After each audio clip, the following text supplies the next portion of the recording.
뭐 제 기억에는 이게 지난 12월 정도였던 것 같은데 금감원장이 암호화폐 망할 것이다. 내기를 해도 좋다. 지난주에 입장이 좀 바뀌었죠? 예, 그 뭐 작년 아마 12월 말쯤일 겁니다. 이제 뭐 우리 금융감독원장께서 우리 이제 금융감독원 출입기자를 이제 상대로 이제 금융포럼 간담회 막연하게해서 하시면서 이제 그 이제 비트코인은 거품이다. 그러면서 이제 그 예전에 우리 이제 IT 버블 때는 그래도 구체적인 회사라도 있지 않았냐. 근데 비트코인은 뭐냐. 디지털 거의 숫자 나열한 것밖에 더 되겠냐 해서 비트코인은 필망이다. 반드시 망한다. 내기해도 좋다라고 이제 일종의 이제 베팅을 했죠. 그렇죠. 이제 그래서 그것 때문에 조금 좀 시장이 잠깐 흔들렸는데 그래도 역시 또 갔거든요. 또 계속 상승을 했고 뭐 그러다가 이제 그러니까 더 강하게 나왔죠. 이제 금년 아마 1월 달인가 또 우리 법무부 장관께서 그렇죠. 폐쇄까지도 이제 언급이 됐고 그러다가 이제 또 우리 2030 청년들이 또 이 무더기로 또 우리 청와대 국민청원 몰려가서 뭐 이제 우리 금융감독원장님에 대한 이제 어떤 또 원망 그 다음에 이제 뭐 등등등 해서 이제 하다가 최근에 갑자기 이제 분위기 바뀌었죠. 이제는 눈치 보지 말고 그렇죠. 정상적인 그 암호화폐 거래는 지원을 해라. 특히나 이제 그 뭐 우리 그 국민은행 그 다음에 하나은행 이제 구체적인 은행 이름까지 지명을 하면서 그 그러니까 거래 실명제 시스템을 갖추고도 왜 안 하느냐 눈치 보지 말고 해라라고 이제 언급을 한 게 최근에 또 논란이 되고 있죠. 근데 저는 조금 이해가 안 되는 부분은 그 물론 뭐 정책 혼선이다 뭐 이렇게 표현을 하고 있기는 한데 그 움직이는 게 아직도 아무것도 없다는 거예요. 그러니까 뭐 태도가 바뀌었으면, 그러니까 태도가 예전에 뭐 12월 그러니까 올해 초에 그런 폐쇄에 대한 얘기가 있었으면 그걸 위한 무슨 움직임, 또 다시 정책이 바뀌었으면 그거에 대한 어떤 움직임 이런 게 있어야 되는데 그 시장에는 별 다른 변화가 없거든요. 그냥 이제 언론을 통해서 나오는 얘기만 달라진 거지. 그러니까 그런 게 저는 더 큰 문제라고 봐요, 지금은. 이게 사실 시장에서 사람들이나 은행이 좀 반응을 하고 있는 게 실제로 그 당시에는 비트코인 가격이 폭등을 했었고 그래서 막 망할 것이다 이런 좀 강경한 어조로 나왔는데 사실 그렇게 시장이 좀 흔들리고 나서 어느 정도 거품이 좀 빠진 상태가 되니까 이제 뭐 정상적인 거래를 지원하겠다라고 말을 바꾼 게 아니냐 이러면은 나중에 또 가격이 올라가며 그때는 또 어떻게 될지 투기 방지하면서 또 뭔가 제동이 걸릴 뭔가 제동이 걸릴 수도 있고 그러니까 맘 놓고 투자를 못 하는 거예요. 아마 그런 것 때문에 지금 은행들이 하라고 해도 신규 계좌 개설에 대해서 소극적인 것 같아요. 또 하다가 보면 또 뭐 무슨 상황이 어떻게 바뀔지 모르는 상황이니까. 근데 지금 보면은 이제 뭐 그 안정화됐다. 이제는 뭐 김치 프리미엄이 사라졌다는데 저는 또 그렇게 안 봐요. 뭐 보시면은 이제 작년도 비교하면 1년 만에 여전히 지금 거의 10배. 그렇죠? 지금 1,000만 원대에서 이제 왔다 갔다 하고 있는데 여전히 1000% 올라 있거든요. 그럼 이게 과연 이제 안정화된 거냐?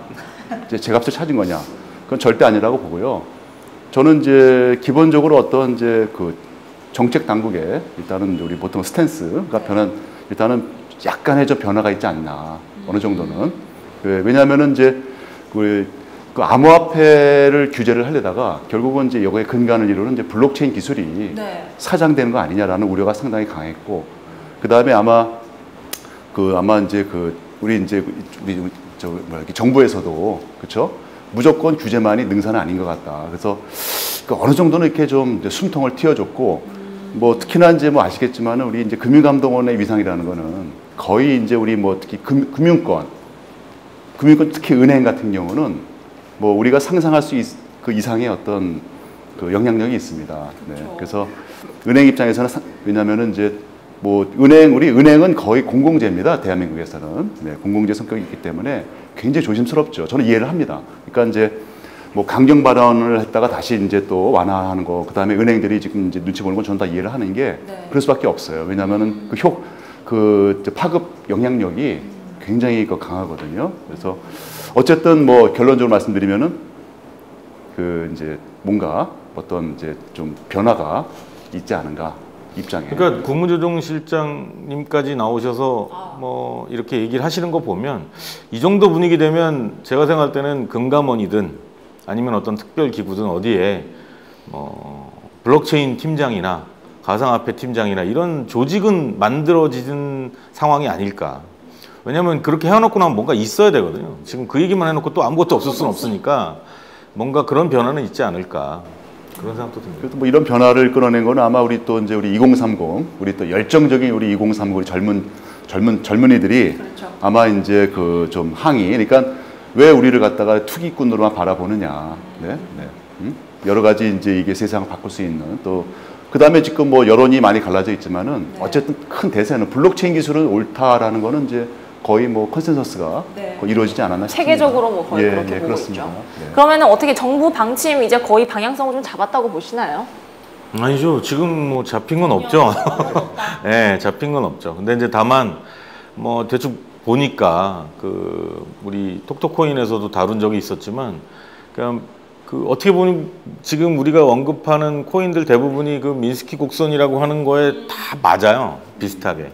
그러면 지금 이게 우리 위원님 말씀하신 대로 그 그러니까 다른 부분이 있을 수는 있죠. 근데 지금은 대부분 그 곡선을 따라가고 있어요. 그러니까 안정화됐다고 보면 뭐가 또 나올 수도 있겠죠. 근데 그때 한번 얘기하셨었어요. 이게 6개월로 보면 또 맞고 그 곡선이 예, 6개월, 1년 또 지금 나온 2년, 3년으로 보면 지금 맞는데 여기서 만약에 이 상승하는 이 플럭세이션이 올라가는 곡선이 또 2년 뒤에는 여전히 또 최고점을 찍는 상황일 수도 있는 거거든요.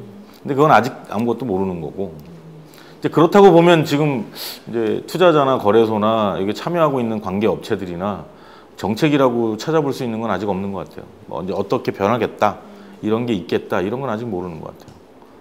위원님이 또 혹시 들으시는 게 있으면 모르겠네요. 네, 그러니까 뭐 이제 저는 이제 뭐 이제 금융 쪽에서 이제 오래 일을 하다 보니까 네.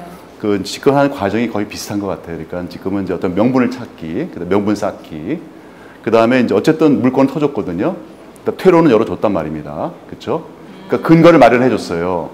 왜냐하면 금융감독원장님의 그 어떤 언급 한마디는 사실은 이제 준 거의 뭐 규정, 법률 비슷하거든요. 뭐 그분이 어떤 쓸데없는 얘기를 할 리는 없을 거고. 그래서 아마 그에 합당한 어떤 분위기, 그 다음에 명분이 이제 그거 맞으면은 아마 이제 뭐 이미 이제 우리 뭐 대형 거래소들은 이미 다 그렇죠? 뭐 거래 실명 다 확인 다 했고 지금 이제 특히 이제 중소 그 거래소들만 어느 정도 금융권에서 이제 신규 계좌 발급하거나 또는 기존에 있는 계좌 저 실명 확인해주면은 뭐 좀 분위기는 많이 바뀌지 않을까 싶습니다. 네. 어제였죠. 상임이었나? 거기서 또 기자가 질문을 했어요. 아니 말씀이 어떻게 한 달 만에 이렇게 바뀌십니까? 또 해명을 하셨는데 그 해명도 약간 제가 들었을 땐 약간 무슨 말인지 싶었는데 그건 어떻게 보세요? 아니 무슨 말씀을 하시는 건지 이해가 잘 안 돼요. 그러니까 그 전하려고 하는 메시지가 네. 좀 있어야 되는데 그쵸? 그게 뭔지 잘 모르겠어요. 저도 잘 모르겠어요. 근데 이제 제가 보기에는 이제 우리 그 기자분께서 곤란한 질문을 하신 거고 알면서 다 하신 거고 뭐 제가 이제 뭐 이렇게 여기서 언급하는 좀 적절치 않은 이제 뭐 제가 어떤 뭐 직접 들은 건 아니기 때문에 그렇죠. 이제 제가 이제 오랫동안에 어떤 그런 이제 또 봤을 때는 뭐 이제 그런 게 아니냐 그렇죠. 그러니까 뭐 사실은 이제 한 나라의 금융 정책이라든가 이런 정책들이 네. 뭐 어떤 한 사람에 의해서 움직이는 건 절대 아닙니다. 그렇죠. 뭐 위로는 어떤 정치적인 어떤 어떤 배경도 있는 거고, 그렇죠. 그다음에 경제적 배경, 금융, 그다음에 국내 어떤 환경, 뭐 그런 게 아마 복합적으로 하기 때문에 아마 이제 뭐 금융감독원장님의 어떤 해명이 똑부러지게 할 수도 없을 거예요. 그렇죠? 저는 뭐 그럴 수밖에 없는 해명이다. 네. 하지만 우리가 한번 큰 그림을 읽으면은 뭐 되겠습니다. 그 부분에 대해서는. 근데 그런 거죠. 그러니까 정부에서 명확하게 메시지를 안 주니까, 그러니까 이제 지금 뭐 바뀌긴 했습니다만 올해 초에보다는. 근데 이게 정확한 메시지가 전달이 안 되니까 지금 뭐 사람들이 이런저런 얘기를 굉장히 많이 해요. 그러니까 어디선가 들었겠죠. 그러니까 이제 지금 뭐 인터넷상이나 관련된 업체들 이렇게 얘기하는 과정에서 뭐 지방선거 전까지는 일단 이렇게 유하게 갈 것 같다. 이런 얘기부터 시작해서 그렇기 때문에 투자자들이 아직은 위축도 할 수밖에 없다. 그리고 이제 뭐 우리 얘기할 때 자주 등장하던 뭐 우리 MS의 빌 게이츠 같은 경우도 우호적이라고 생각했는데 이제 또 어제 오늘 기사에서는 이제 이 부정적인 암호화폐 사용이 이 블록체인에 굉장히 치명적일 것이다. 또 이런 입장도 내놓고.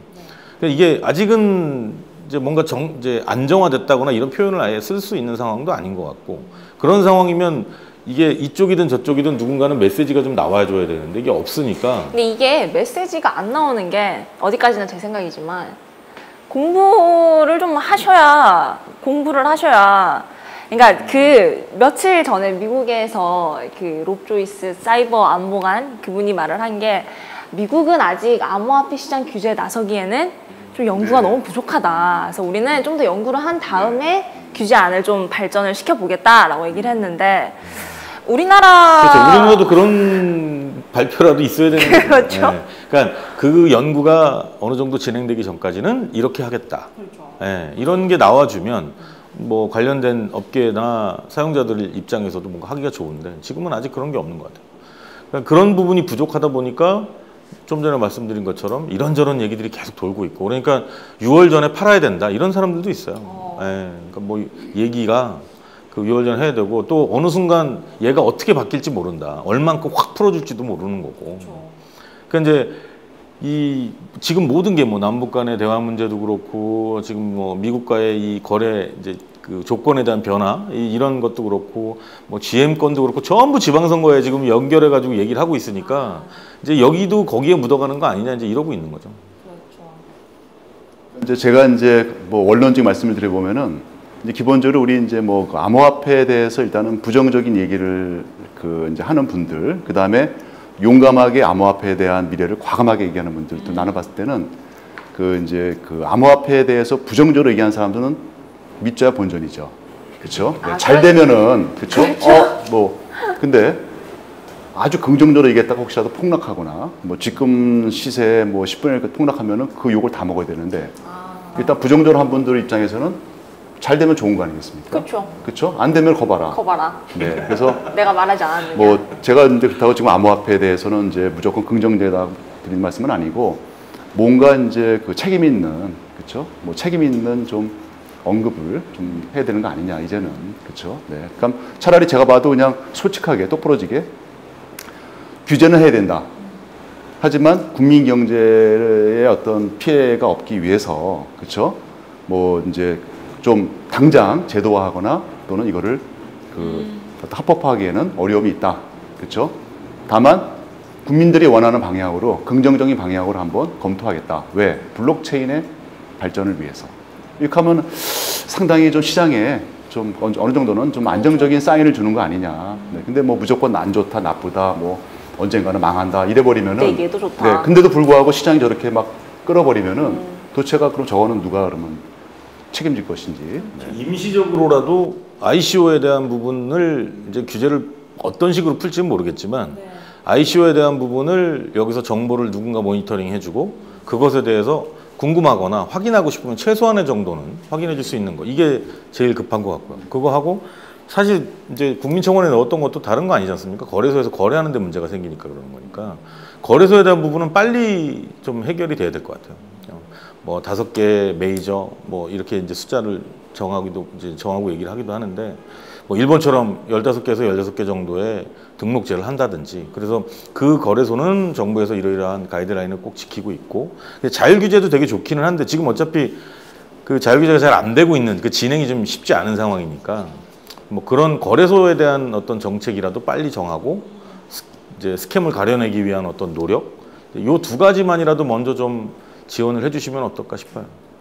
네, 뭐 정부의 암호화폐 정책 방향성에 대한 얘기를 좀 해봤고요. 자, 오늘 정리 멘트 한마디씩 부탁드리겠습니다. 네, 저는 지금 당장 급한 것부터 빨리 하나씩 해결했으면 좋겠어요. 먼저 뭐 이렇게 전체적인 그림을 놓고 먼 미래 정책을 정하기보다 지금 당장 급한 것부터 정부에서 내놓으면 어떨까. 근데 이제 그나마 다행인 거는 이제 최근에 이제 우리 한국 블록체인 협회 그 진대재 이제 그 회장님이신가요? 하여튼 뭐께서 이제 협회 차원에서 이제 뭐 ICO 스캠에 대한 어떤 구분을 할 수 있게끔, 그 다음에 이제 자율 규제안, 그나마도 이제 민간에서라도 이렇게 빨리 움직이는 건 다행이라 생각합니다. 네, 뭐 오늘 얘기는 여기까지 나눠보도록 하겠습니다.